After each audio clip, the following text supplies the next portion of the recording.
नमस्कार। हमारे YouTube channel करनी रीड क्लासेज में आपका हार्दिक स्वागत है। आज हम एक्टिव वॉइस पैसिव वॉइस की कड़ी को लगातार आगे बढ़ाते हुए आज हम बात करेंगे पार्ट नंबर 4 की। जैसा कि मैंने आपको part first, part second and part third के अंदर active voice and passive voice के टोटल 6 रूल्स है वो बताए थे। जहां तक मेरा ख्याल है आपको शायद वो 6 के 6 रूल भली भांति आपको याद होंगे। उन 6 रूल्स के अंदर मैं आपको ब्रीफली एक बार बता देता हूं कि मैंने सबसे पहले आपको बताया था कि यदि टेंस दिए हुए हो तो उनसे एक्टिव वॉइस से पैसिव वॉइस कैसे बदलते हैं। उससे पहले मैंने आपको एक्टिव वॉइस से पैसिव वॉइस बदलने के जो 5 बेसिक फंडामेंटल रूल्स थे उसके बारे में भी मैंने बताया था। आपको भली भांति याद होगा कि वो पांचों रूल हैं, उन्हीं के अंदर थोड़े थोड़े चेंजेस करते जाते हैं और एक नया रूल है वो बनता जाता है। जैसे कि फर्स्ट रूल के अंदर मैंने बताया कि यदि प्रेजेंट सिंपल और पास्ट सिंपल हो तो उनकी हेल्पिंग वर्ब है वो किस तरीके से चेंज होती है। फिर उसके बाद मैंने बाकी टेंसेस के बारे में बताया था, ये भी बताया था कि कौन से 4 टेंस हैं जिनके अंदर एक्टिव से पैसिव वॉइस नहीं बदलते हैं। उसके बाद आपको डबल ऑब्जेक्ट वाले बताए थे, साथ में आपको मॉडल्स वाले बताए थे। इस तरीके के कई सेंटेंस है, कई रूल्स है मैंने आपको क्लियर करवाए थे, जिसमें आपके पर्सनल प्रोनाउन वाले थे यदि और बाकी तरीके भी मैंने बताए थे किस तरीके के एग्जाम के अंदर क्वेश्चन आते हैं। अब आज हम पार्ट नंबर 4 में रूल नंबर 7 की चर्चा करेंगे। रूल नंबर 7 के अब आपके दो ही रूल बचे हैं, rule number 7 and rule number 8, जिसके तहत हम जानेंगे जो कि सबसे इंपॉर्टेंट और सबसे महत्वपूर्ण है। आपका रूल नंबर 7 है वो है आपका इंटेरोगेटिव सेंटेंस। इंटेरोगेटिव सेंटेंस यदि आपके एक्टिव वॉइस के अंदर इंटरोगेटिव सेंटेंस दिया हुआ हो तो आप एक्टिव से पैसिव वॉइस कैसे बनाएंगे। उससे पहले मैं आपको बता देता हूं कि इंटरोगेटिव सेंटेंस क्या होते हैं। इंटरोगेटिव सेंटेंस को हिंदी में प्रश्नवाचक वाक्य बोलते हैं। प्रश्नवाचक वे वाक्य होते हैं जिसमें अक्सर अमूमन प्रश्न पूछे जाते हैं, क्वेश्चन पूछे जाते हैं, जो कि 3 तरीके से उनकी शुरुआत होती है। आपका WH वर्ड से शुरुआत होती है, उनकी हेल्पिंग वर्ब से शुरुआत होती है और साथ में जो मॉडल्स होते हैं उनसे शुरुआत होती है और लास्ट के अंदर उनके क्वेश्चन मार्क के चिन्ह दिया हुआ होता है। यदि WH से कोई शुरू है, हेल्पिंग वर्ब से कोई शुरू है और मॉडल से कोई शुरू सेंटेंस है और लास्ट में क्वेश्चन मार्क चिन्ह दिया हुआ है तो इसका मतलब आप समझिए कि वो आपका इंटरोगेटिव सेंटेंस है। आज हम बात करेंगे सबसे पहले इंटरोगेटिव सेंटेंस की कि यदि एक्टिव वॉइस के अंदर इंटरोगेटिव सेंटेंस दिया हुआ आए तो आपको कैसे उससे एक्टिव से पैसिव बनाना है। अब मैं आपको ये जानकारी दे देता हूं कि इंटरोगेटिव सेंटेंस है वो सबसे इंपॉर्टेंट है। इन्हीं में से अक्सर एक क्वेश्चन पूछ लिया जाता है। यदि मान लीजिए आपके एक्टिव वॉइस से पैसिव वॉइस के टोटल 3 से 4 क्वेश्चन पूछे जाते हैं तो उनमें से एक्टिव वॉइस के अंदर आपका इंटरोगेटिव सेंटेंस दिया जाता है। तो इंटरोगेटिव सेंटेंस से ही आपका डेफिनेटली हर एग्जाम के अंदर एक क्वेश्चन आता है। तो देखिए यदि कोई इंटरोगेटिव सेंटेंस है, सबसे पहले हम इंटरोगेटिव सेंटेंस की पहचान इंटरोगेटिव सेंटेंस की आप पहचान कैसे करोगे तो मैं बता देता हूं कि सेंटेंस के शुरुआत में WH वर्ड दिया हुआ हो या फिर हेल्पिंग वर्ब से शुरू हो या फिर आपके मॉडल से शुरू हो।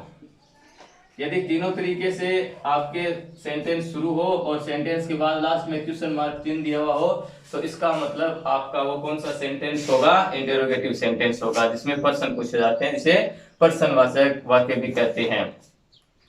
देखिए अब हम सबसे पहले जो सबसे सरल है हेल्पिंग वर्ब। हेल्पिंग वर्ब से यदि कोई सेंटेंस शुरू है एक्टिव वॉइस के अंदर तो हम उसको किस तरीके से बनाएंगे। बस आपको एक छोटा सा रूल है, नियम याद रखना है कि जहां हेल्पिंग वर्ब है वहीं पर हेल्पिंग वर्ब वापस रख दे। किसके अकॉर्डिंग, ऑब्जेक्ट के अकॉर्डिंग।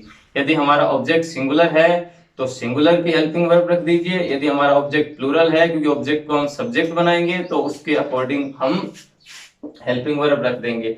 अगर उसके अकॉर्डिंग हमने हेल्पिंग वर्ब रख दी और बाकी जो 5 नियम है इंप्लीमेंट मैंने किए थे वो 500 के 500 नियम यदि आप उन्हें इंप्लीमेंट कर दोगे तो आपका सेंटेंस है वो 100% करेक्ट होगा। तो पहला सेंटेंस है देखिए, do the boys play cricket. Do the boys play cricket. सबसे पहले हम हेल्पिंग वर्ब की बात करेंगे, उसके बाद हम बात करेंगे WH सेंटेंस की और उसके बाद हम मॉडल की बात करेंगे। Do the boys play cricket, ये हेल्पिंग वर्ब। आपको जैसे पता है कि डू और डज हेल्पिंग वर्ब किसमें लगी हुई होती है, प्रेजेंट सिंपल टेंस की हेल्पिंग वर्ब होती है डू और डज। अब डू शुरू में आ रहा है, इसका मतलब ये आपका इंटरोगेटिव सेंटेंस है। जब आपका इंटरोगेटिव सेंटेंस है तो आपको एक बात ध्यान रखनी है, जो कि मैंने आपको पहले भी बताई। यदि प्रेजेंट और पास्ट, प्रेजेंट सिंपल और पास्ट सिंपल के अंदर यदि हेल्पिंग वर्ब दी हुई हो तो उनको इज, एम, आर और वॉज वर्ब में चेंज करते हैं। तो प्रेजेंट सिंपल है इसलिए हम इसको इज, एम, आर में चेंज करेंगे। यदि आपका वो पास्ट सिंपल के अंदर होता, जैसे मान लीजिए did the boys play cricket, did the boys play cricket. देखिए ध्यान से, ये डिड लगा हुआ तो ये आपका हो गया पास्ट सिंपल के अंदर। यदि ये sentence do the boys play cricket, did the boys play cricket, आपको चेंज करना है, हेल्पिंग वर्ब की जगह आप हेल्पिंग वर्ब रखिए। तो इसका ये द बॉयज सब्जेक्ट हो गया, ये इसकी हेल्पिंग वर्ब हो गई, प्ले इसकी मेन वर्ब हो गई और क्रिकेट इसका क्या हो गया, ऑब्जेक्ट।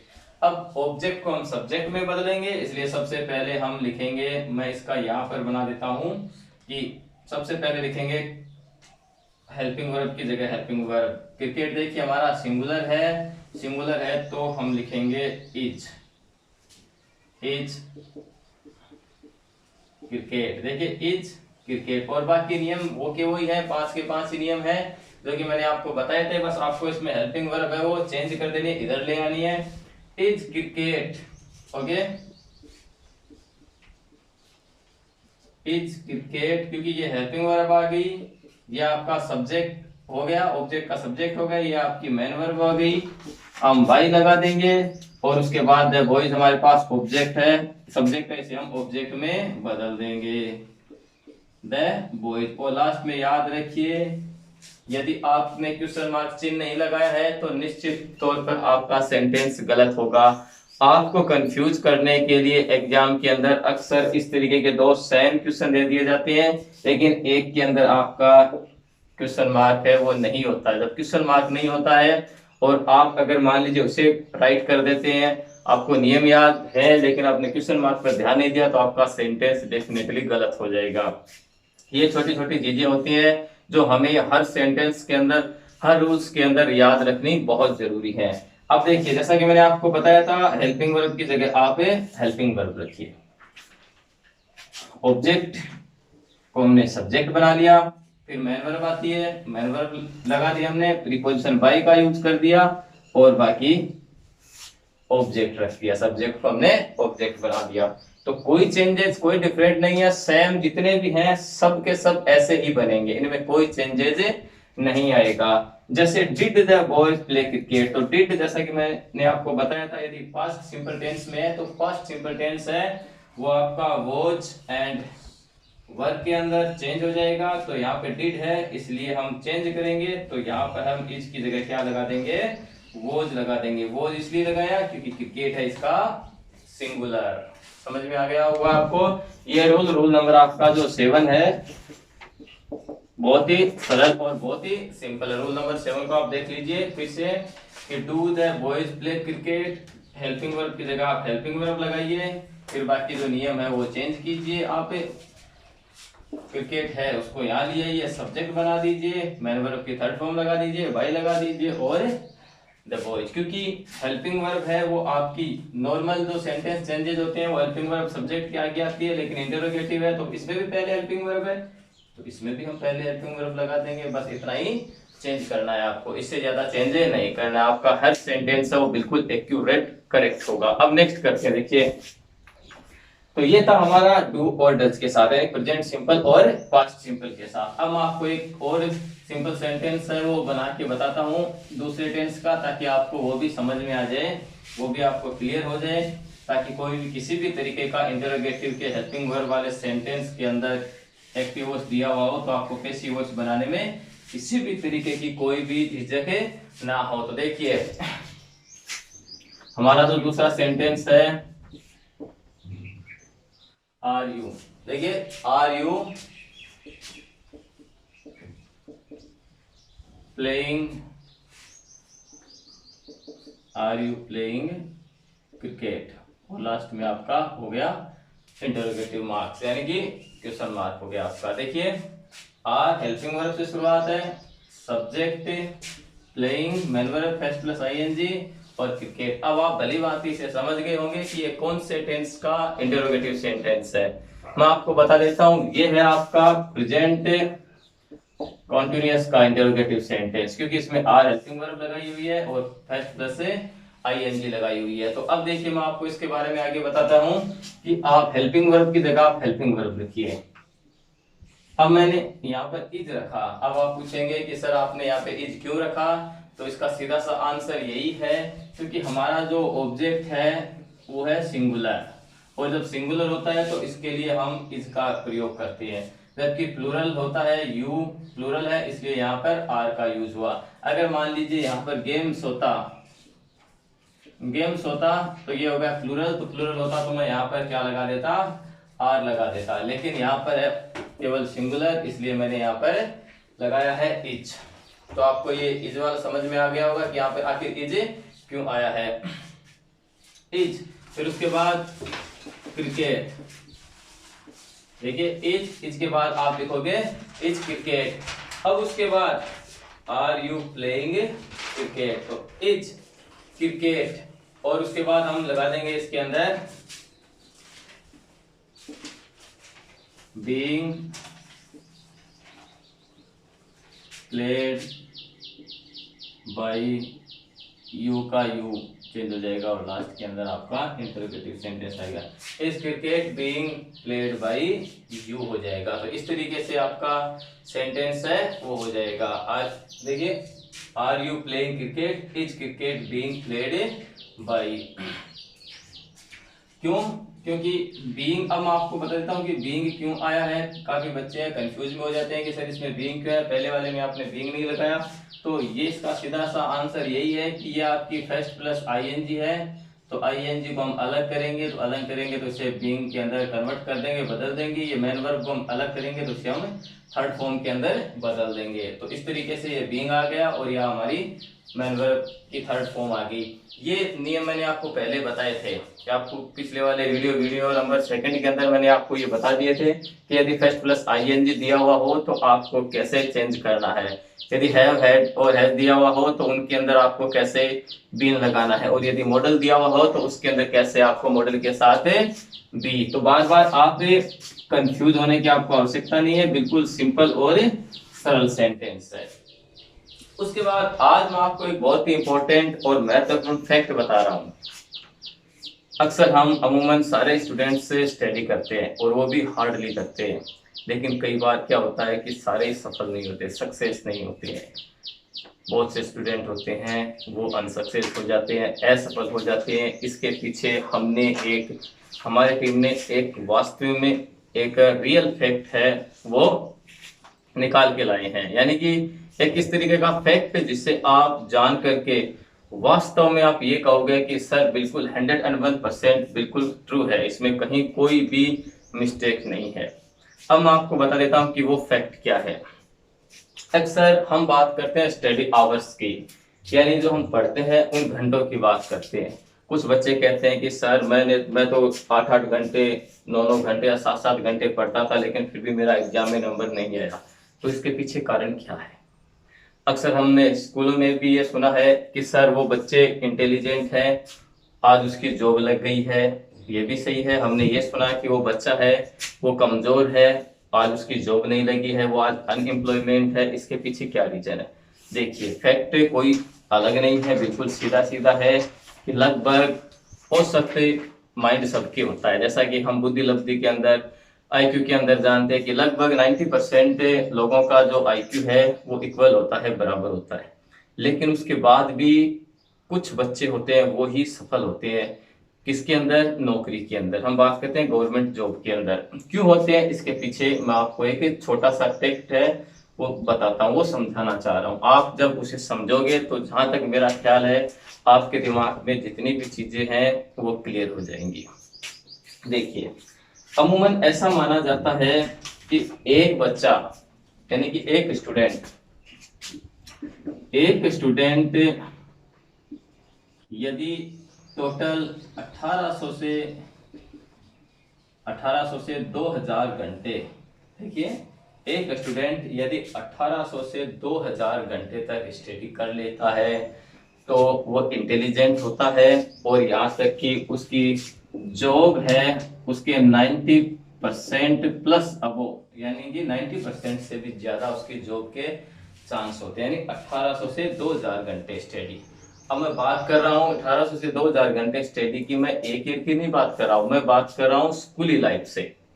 यानी स्कूली जीवन से अगर हम 1800 से 2000 घंटे तक स्टडी कर लें तो हम निश्चित तौर पर के जॉब के काबिल हो जाते हैं और हमारी जॉब हो जाती है। अब मैं आपको पूरा डिफाइन करके बताऊंगा कि कैसे स्टूडेंट है वो इंटेलिजेंट होता जाता है, कैसे स्टूडेंट है वो कमजोर होते जाते हैं, आखिर क्या ऐसी चीज है कि जिसकी वजह से हम है इतनी मेहनत करने के बाद भी सफल नहीं हो पाते। अक्सर आपने ये बात सुनी होगी कि 10th क्लास में उसका बच्चा इंटेलिजेंट था, काफी दिनों बाद आज उसकी जॉब लग गई। आपने ये भी सुना होगा कि वो बच्चा औसत था लेकिन आज भी बेचारा बेरोजगारी की चपेट में है।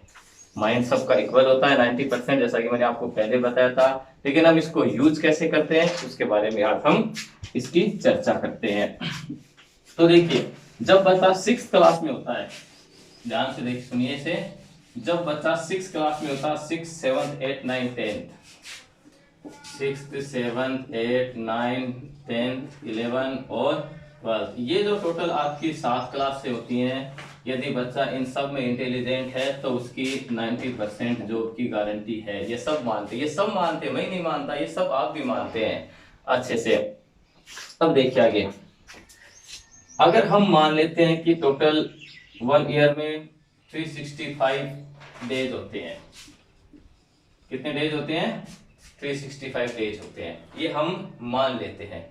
और यदि बच्चा कोई भी स्टूडेंट है वो जिसके 200 डेज मान लीजिए कि वो पढ़ता नहीं है, उसके कोई भी काम हो जाता है और वो 165 डेज यदि वो पढ़ लेता है, 165 डेज, इनमें से भी कितने, इनमें से भी मात्र पर डे यदि वो 2 आवर्स पढ़ता है, कितने आवर्स पढ़ता है वो? 2 आवर्स। जैसा कि मैंने आपको बताया ना कि शुरू से 6 से लेकर के 12 तक की बात बता रहा हूँ, 165 डेज अगर वो पढ़ता है जिसमें 2 आवर्स इन्वॉल्व होते हैं, शामिल होते हैं, तो वो 1 साल के अंदर कितने घंटे पढ़ लेता है वो आपको भी पता है। ये हो गए आपके 310 यानी आवर्स, 310 यानी 310 आवर्स है वो स्टडी कर लेता है। कौन सी क्लास में? मात्र एक क्लास के अंदर, यानी 6 क्लास के अंदर वो इतने आवर्स है वो स्टडी कर लेता है, 310 घंटे। अब हम 310 घंटे जब वो एक क्लास में कर लेगा तो ये टोटल आपकी 7 क्लासें हैं, तो जब वो 310 एक क्लास में कर लेगा तो आपको पता है कि यदि वो 7 क्लासें हैं टोटल तो इसकी हो जाएंगी आपकी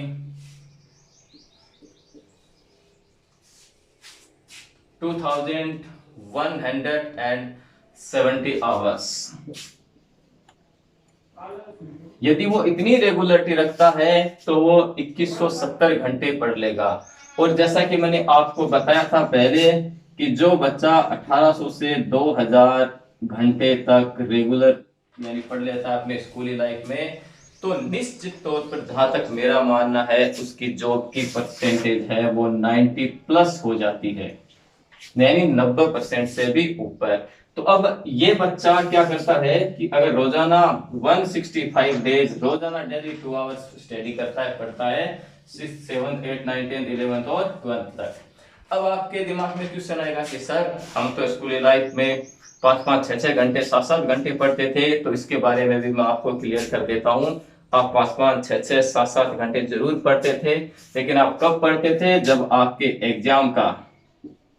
एग्जाम का 1 महीना बचता या फिर आपके एग्जाम के 1.5 या 2 महीना बचता, तब आप ये स्टडी शुरू करते थे। तो आप औसत लगाओगे तो आपको पता चल ही जाएगा कि वास्तव में आप कितने स्टडी करते थे। शुरू के जैसे आप स्कूल के अंदर एंटर करते हैं, कुछ दिन, महीने, 2 महीने, 3 महीने तक आपको सिर्फ सिलेबस करवाया जाता है, तो आप सिर्फ होमवर्क करते रहते हैं साथ में और स्टडी पर ज्यादा ध्यान नहीं देते। और जैसे एग्जाम फाइनल ईयर में, बात हाफ ईयरली की नहीं कर रहा हूँ, फाइनल ईयर आते हैं तो आप क्या करते हो कि अचानक से आप बहुत तेजी से पढ़ते हो कि हम 5 घंटे, 6 घंटे, 7 घंटे और अंततः आप ज्यादा इतना पढ़ नहीं पाते। लेकिन यदि आप रेगुलर 2 घंटे पढ़ते तो आप 12वीं तक पहुंचते पहुंचते 2170 आवर से पढ़ लेते। और जैसा कि मैंने आपको बताया 18 से 2 घंटे होते हैं, ऐसा मानना है। आगे सक्सेस रेट ऐसा मानना है। अब हम बात करते हैं, इतने करने के बाद हम बात करते हैं नेक्स्ट कंपटीशन एग्जाम की। अब कंपटीशन एग्जाम में क्या होता है कि जैसे ही फॉर्म फिलअप करने के बाद आपको पता है कि राजस्थान में ऐसी स्थिति है कि कम से कम 1.5 से 2 साल है वो आपके एग्जाम को हो जाते हैं। यानी कब आपके एग्जाम, आज आपको फॉर्म फिलअप करवाए हैं, उसके बाद इतने डेज दिए जाएंगे तैयारी के, उसके बाद आपके एग्जाम होंगे, तो कम से कम आप मान के चलिए कि 1.5 साल या साल भर है उसमें लग जाता है। अब साल भर लग जाता है तो उसमें भी आप क्या करते हैं, आपने फॉर्म फिलअप करते ही आप तैयारी में नहीं जुटते। एग्जाम डेट जब आती है, 3 महीने पहले एग्जाम डेट आती है, तो आप क्या करते हैं कि भाई अब हमें पढ़ना जरूरी होता है। तो आप क्या करते हैं, 3 महीने को अगर हम 30 डेज से काउंट करें तो आप 90 दिन लगातार स्टडी करते हैं। और 90 दिन स्टडी में भी आप देखिए, 90 डेज स्टडी में भी यदि आप रोजाना, मैं आपको बता रहा हूं कि रोजाना 10 घंटे स्टडी करें तो भी आपके टोटल, रोजाना 10 घंटे करें तो भी आपके टोटल 900 आवर्स ही होते हैं। तो अक्सर इतने स्टडी करने के बाद भी आपकी सक्सेस रेट है वो कम हो जाती है। अब ये क्यों कम होती है ये मैं आपको बता देता हूं। क्योंकि आप लास्ट थ्री मंथ ही स्टडी करते हैं, जबकि यहां पर मैंने आपको बताया था कि आपको 10-10 घंटे स्टडी करने की आवश्यकता नहीं है। लेकिन यदि आप हर क्लास में 2-2 घंटे रेगुलर स्टडी और 165 डेज से करें, यानी मान लीजिए 200 दिन आपकी छुट्टियां हो जाती है, काम हो जाता है, शादी ब्याह वगैरह होते हैं, उनके अंदर भी आप उनको काट दें, एक साल के अंदर 165 दिन में भी अगर आप 2 घंटे रेगुलर स्टडी करें तो आपके टोटल आवर्स इतने हो जाते हैं। इसीलिए इसी कैलकुलेशन के आधार पर मैं आपको बता रहा हूं कि जो इंटेलिजेंट बच्चे होते हैं, जो शुरू से 6th में इंटेलिजेंट होते हैं, वो 7th में, 8th में, 9th में, 10th में, 11th और 12th में जाते जाते इंटेलिजेंट हो जाते हैं। आपको पता ही है, जब वो इंटेलिजेंट होते हैं तो वो शुरू से पढ़ते हैं। अब जब वो शुरू से पढ़ते हैं तो जो मैटर दिया हुआ होता है 6 से 12 तक का, वो उन्हें लगभग कंसेप्ट क्लियर होता है। क्योंकि वो सब क्लियर होता है, इसीलिए वो एग्जाम फाइट करने के काबिल हो जाते हैं। अब मैं आपको आगे बताता हूँ, क्योंकि हर एक एग्जाम का एक पैटर्न होता है कि आपको जनरल स्टडीज दी जाती है, आपको 2 लैंग्वेजेस दी जाती है जिसमें आपकी हिंदी और इंग्लिश होती है, आपके मैथ्स दी जाती है। तो ये सब मैटर आपके 10 तक रहता है। आराम से आप देखिए, उसे आप 10 तक कन्वर्ट कर सकते हैं। चलो 11 और में ये आपका सेक्शन चेंजेस हो जाता है, लेकिन आपके मैथ साइंस आपके 6, 7, 8, 9 और 10th के अंदर जो इंग्लिश होती है शुरू से करके 6 से 10 तक, वही आपके एग्जाम में आती है। हिंदी भी वही होती है, वही एग्जाम में आती है। जनरल साइंस भी आपकी वही होती है, वही एग्जाम में आती है। और आपकी एसएसटी सोशल स्टडीज होती है, वही आती है। ईवीएस की अगर हम बात करें तो 6 से आपके 12 तक की या 6 से 10 तक की ही आती है, अगर वो हमें सारा कंसेप्ट क्लियर हो। जैसा कि रीट एग्जाम के अंदर आपको बताया गया है कि लेवल 2 में 6 to 12 और लेवल फर्स्ट में 6 to 10 तक के हर लेवल है वो आएगा। तो ठीक इसी तरीके से अगर हम शुरू से स्टडी करें तो हमारी सक्सेस रेट है वो बढ़ जाती है। और हम क्या करते हैं कि लास्ट 3 मंथ में बहुत जल्दी करते हैं कि नहीं नहीं हमें पढ़ना करना पढ़ना करना, क्योंकि उस वक्त तो सारे ही पढ़ते हैं। तो जो शुरू से पढ़े हुए होते हैं बच्चे, उनका एग्जाम में सिलेक्शन हो जाता है, या जो नहीं पढ़ते हैं उनका नहीं होता। अब मैं आगे बात और बताता हूँ कि ये बात रही 3 मंथ की। अब जैसे यदि आपके फॉर्म फिलअप हो जाते हैं और उसके बाद अगर आप स्टडी करते हो, उसके बाद आप रेगुलर स्टडी करते हो 6 मंथ तक, यदि आप 6 मंथ तक स्टडी करोगे तो आपकी स्टडी है वो आपकी 180 डेज हो जाएगी। ठीक है, अगर आप 180 डेज यानी 6 मंथ, इसका मतलब हो गया आपके टोटल 180 डेज,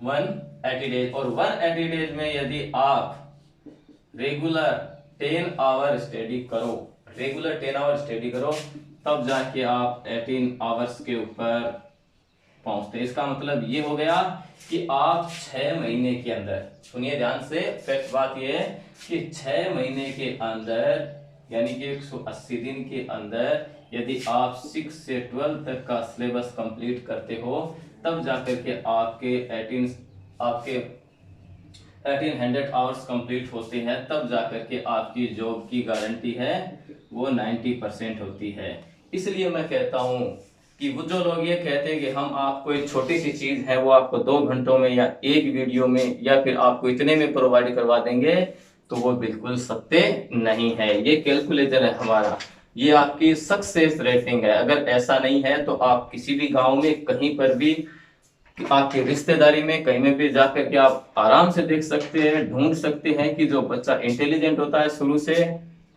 वही इंटेलिजेंट होता है। अगर आप किसी कोई बच्चा 7th में इंटेलिजेंट है तो निश्चित तौर पर वो 8th में भी होगा, जो 8th में वो 10th में भी होगा। हालांकि ये सबकी कोई गारंटी नहीं है, कुछ बच्चे होते हैं वो लापरवाह हो जाते हैं, उनका जो मेकिंग डिसीजन है, डिसीजन करने की क्षमता है वो थोड़ी सी कमजोर हो जाती है, जिस वजह से वे पिछड़ जाते हैं। हालांकि अगर वो कोशिश करें तो वो भी आगे बढ़ सकते हैं। ये हो गया हमारा सक्सेस रेट पॉइंट। अब अगर हम बात करें कि हमारे पास ओनली 3 मंथ्स, यानी लगभग ऐसा माना जाता है कि रीट की डेट है वो आपकी सितंबर कयास लगाई जा रही है, सितंबर के लास्ट वीक तक ऐसा कयास लगाया जा रहा है। कोई कंफर्म डेट नहीं है, कंफर्म डेट तो जैसे ही हमारे माननीय मुख्यमंत्री जी या शिक्षा मंत्री जी डिक्लेयर करेंगे तभी होगा। लेकिन ऐसा माना जा रहा है कि सितंबर के लास्ट वीक तक आपके रीट की एग्जाम है वो हो सकती है। तो अब आपको पता ही है कि रीट के एग्जाम के लिए लास्ट वीक तक कितने डेज हमारे पास है, कितने डेज हमारे पास है उनको आप कन्वर्ट कीजिए। अगर जो स्टूडेंट पीछे से लगातार तैयारी कर रहा है, यानी कि जो पिछले महीनों से लगातार 7 या 8 या 10 महीनों से लगातार तैयारी कर रहा है, तो वो निश्चित आगे आने वाले महीनों में भी जबरदस्त तैयारी करेगा। जिसने आज किताब उठाई है वो सोचता है कि इतने में मैं कर लूंगा, तो शायद ही पॉसिबल हो, क्योंकि ये राजस्थान है, यहाँ पर एक से एक बढ़ करके इंटेलिजेंट स्टूडेंट बैठे हैं।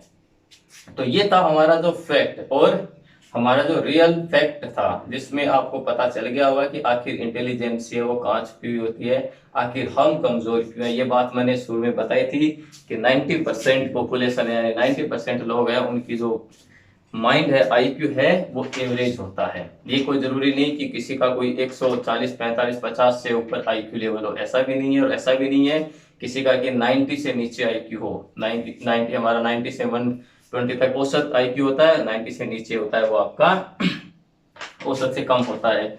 तो मैं बता देता हूँ कि इतने 90% लोग हैं, उन लोगों के अंदर ऐसी क्षमता होती है। लेकिन जो रेगुलरिटी रखते हैं, जैसा कि मैंने शुरू में बताया 2 आवर्स की, 3 आवर्स की, तो वो निश्चित रूप पे सक्सेस रेट पे होते हैं। और जो नहीं रखते हैं वो असफल हो जाते हैं, फिर कमियां हैं वो निकालते रहते हैं। तो हमें कमियां नहीं निकालनी है। क्यों? कभी भी, जैसा कि मेरा मानना है, कभी भी अपने आप को कमजोर नहीं मानना चाहिए, और कभी भी दूसरी बात अपने आप को गरीब नहीं मानना चाहिए। क्यों? क्योंकि आपके पास वो सब है जो बहुत से पास नहीं है। तो ये है हमारा सक्सेस रेट पॉइंट। हम 2 घंटों में या 1 घंटों में सब कुछ नहीं कराते, हम जो कराते हैं वक्त लगता है लेकिन करेक्ट होता है। कहीं पर भी अगर आपको मिस्टेक लगती है तो आप हमें कमेंट बॉक्स में जरूर बताइएगा। अब बात करते हैं हम आगे इस सक्सेस रेट पॉइंट के बाद, कि यदि मान लीजिए आपको WH वर्ड या फिर आपका मॉडल दिया हुआ हो, तो आप कैसे उसे एक्टिव से पैसिव वॉइस बनाएंगे। तो एक्टिव से पैसिव वॉइस बनाने का जो तरीका था तो मैंने आपको बताया, अब मैं आपको बता रहा हूं आगे। यदि कोई भी WH वर्ड से मान लीजिए कुछ sentence, when will you return my book, when will you return my book, ये हो गया हमारा। समझ में आ गया आपको? ये आपका WH से शुरू है, when will you return my book. देखिए WH से सेंटेंस शुरू है, हेल्पिंग वर्ब है, ये हो गया आपका सब्जेक्ट, रिटर्न ये हो गया आपकी मेन वर्ब, ये हो गया आपका ऑब्जेक्ट। अब आपको कंफ्यूज होने की जरूरी नहीं है। अगर आप सोचते हो कि सर इसमें केवल माय या बुक अलग है, तो ये आपका पॉजेसिव प्रोनाउन है। इसे हम कौन सा बोलते हैं? पॉजेसिव प्रोनाउन बोलते हैं। और इसको पॉजेसिव प्रोनाउन क्यों बोलते हैं? पॉजेसिव का मतलब होता है संबंध,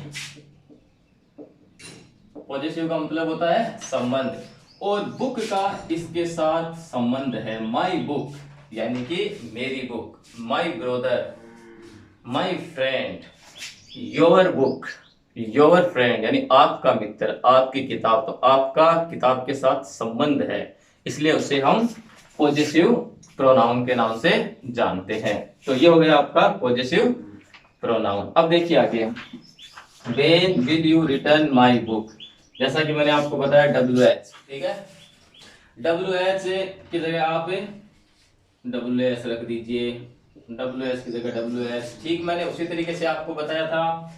अब माई बुक सिंगुलर है, इसलिए आपका विल आ जाएगा, क्योंकि हेल्पिंग वर्ब की जगह आप हेल्पिंग वर्ब रख दीजिए। अब ये मैटर एक तरफ आप रख लोगे, ये मैटर एक तरफ रख लोगे, बाकी बचा हुआ उसमें आप चेंजेस कर दोगे। व्हेन विल, ठीक है, अब लिख देंगे my book, when will my book. अब मैं इसके आगे लिखूंगा बी। अब बी क्यों लिखूंगा, ये मैंने आपको पहले रूल में बताया, क्योंकि सेल और विल क्या होते हैं, मॉडल होते हैं। मैंने ये बात आपको पहले वाले वीडियो में बताई कि यदि, ध्यान से सुनिएगा, यदि कि एक ही सेंटेंस में WH वर्ड दिया हुआ हो, इंटरोगेटिव सेंटेंस हो, मॉडल्स दिए हुए हो, या फिर मान लीजिए फर्स्ट प्लस ING दी हुई हो, तो हम उन्हें नियम के अकॉर्डिंग चेंज करते रहेंगे। तो इसमें विल दिया हुआ है, तो विल को हम क्या कर देंगे, बी, मॉडल है, मॉडल लिख देंगे। When will my book be return, return by you, वो लास्ट में लगा देंगे हम इंटरोगेटिव सेंटेंस। तो इस तरीके से WH का सेंटेंस आपका एक्टिव से पैसिव वॉइस में बदल जाता है। अब आगे वाले वीडियो में, अब लास्ट आपका रूल नंबर 8 बचा है, उसके बारे में हम चर्चा करेंगे नेक्स्ट वीडियो के अंदर। आपको बताएंगे कि कैसे इंपेरेटिव सेंटेंस होते हैं, कितने प्रकार के होते हैं, यदि इंपेरेटिव सेंटेंस दिया हुआ होता है तो आपको कैसे उसमें बदलना होता है। इंपेरेटिव सेंटेंस भी उतना ही इंपॉर्टेंट है जितना हमारा इंटरोगेटिव सेंटेंस है, तो आप उसका ध्यान रखिए। अगले वीडियो में आपको ये कंटेंट प्रोवाइड करवाएंगे। तब तक के लिए आप वीडियो को देखिए, समझिए, और साथ में हो सके ज्यादा से ज्यादा शेयर कीजिए और सब्सक्राइब भी कीजिए। तब तक के लिए थैंक यू। जय हिंद, जय भारत।